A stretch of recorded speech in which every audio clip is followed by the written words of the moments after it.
Hi, this is Sarah from Social Stories. Today, let's read the story of the smartest giant in town. Here we can see quite an exciting little village. There is a fountain here, and there is a cat trying to catch fish. And here we can see several giants. And here we can see a mouse reading a paper. So George was a giant, the scruffiest giant in town. He always wore the same pair of old brown sandals and the same old patched up gown. I wish I wasn't the scruffiest giant in town, he said sadly. You can see that is his big giant brown sandals. But one day George noticed a new shop. It was full of smart clothes.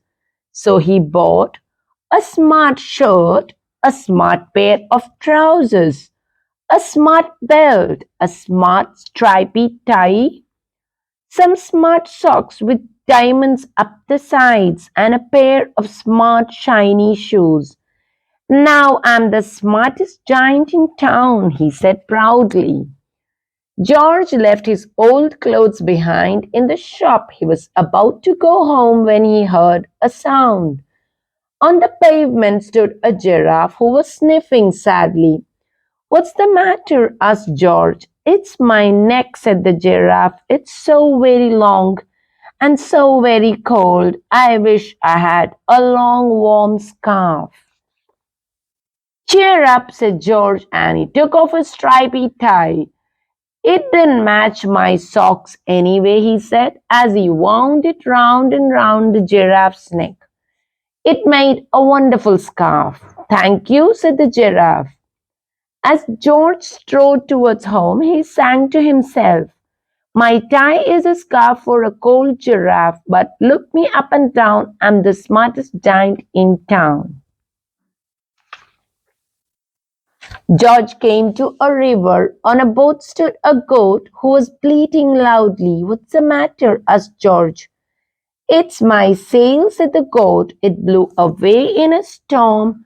I wish I had a strong new sail for my boat. Cheer up, said George, and he took off his new white shirt. It kept coming untucked anyway, he said, as he tied it to the mast of the goat's boat. It made a magnificent sail. Thank you, said the goat. George strode on, singing to himself. My tie is a scarf for a cold giraffe. My shirt's on a boat as a sail for a goat. But look me up and down, I'm the smartest giant in town.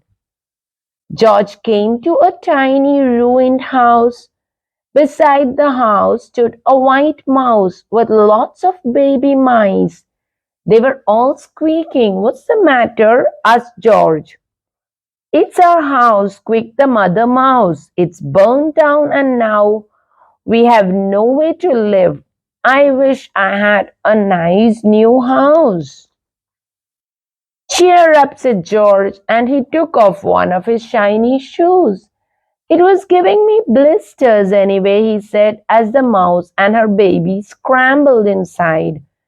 The shoe made a perfect home for them. Thank you, they squeaked. George had to hop along the road now, but he didn't mind. As he hopped, he sang to himself. My tie is a scarf for a cold giraffe. My shirt's on a boat as a sail for a goat. My shoe is a house for a little white mouse. But look me up and down, I'm the smartest giant in town. George came to a campsite. Beside a tent stood a fox who was crying. What's the matter? Asked George. It's my sleeping bag, said the fox. I dropped it in a puddle. I wish I had a warm, dry sleeping bag. Cheer up, said George, and he took off one of his socks with diamonds up the side. It was tickling my toes anyway, he said, as the fox snuggled into it. It made a very fine sleeping bag. Thank you, said the fox. George hopped on, singing to himself. My tie is a scarf for a cold giraffe. My shirt's on a boat as a sail for a goat. My shoe is a house for a little white mouse. One of my socks is a bed for a fox. But look me up and down, I'm the smartest giant in town. George came to a big squelchy bog. Beside the bog stood a dog who was howling. What's the matter? Asked George. It's this bog, said the dog. I need to get across, but I keep getting stuck in the mud. I wish there was a safe, dry path. Cheer up, said George, and he took off his smart new belt. It was scorching my tummy anyway, he said, as he laid it down over the bog. It made an excellent path. Thank you, said the dog. The wind started to blow, but George didn't mind. He hopped on, singing to himself. My tie is a scarf for a cold giraffe. My shirt's on a boat as a sail for a goat. My shoe is a house for a little white mouse. One of my socks is a bed for a fox. My belt helped a dog who was crossing a bog, but my trousers are falling down. I am the coldest giant in town. Suddenly, George felt sad and shivery and not at all smart. He stood on one foot and thought, I'll have to go back to the shop and buy some more clothes, he decided. He turned round and hopped all the way back to the shop. But when he got there, it was closed. Oh no, cried George. He sank down onto the doorstep and a tear ran down his nose. He felt as sad as all the animals he had met on his way home. Then out of the corner of his eye he saw a bag with something familiar poking out of the top. George took a closer look. My gown, he yelled, my dear old gown and sandals. George put them on.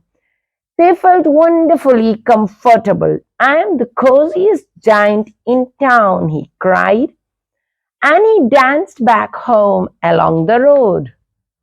Outside his front door stood all the animals he had helped. They were carrying an enormous present. Come on, George, they said, open it. George untied the ribbon. Inside was a beautiful gold paper crown and a card. Look inside the card, George, said the animals. George put the crown on his head and opened the card. Your tie is a scarf for a cold giraffe. Your shirt's on a boat as a sail for a goat. Your shoe is a house for a little white mouse. One of your socks is a bed for a fox. Your belt helped a dog who was crossing a bog. So here is a very fine crown to go with the sandals and gown of the kindest giant in town. What a cute card!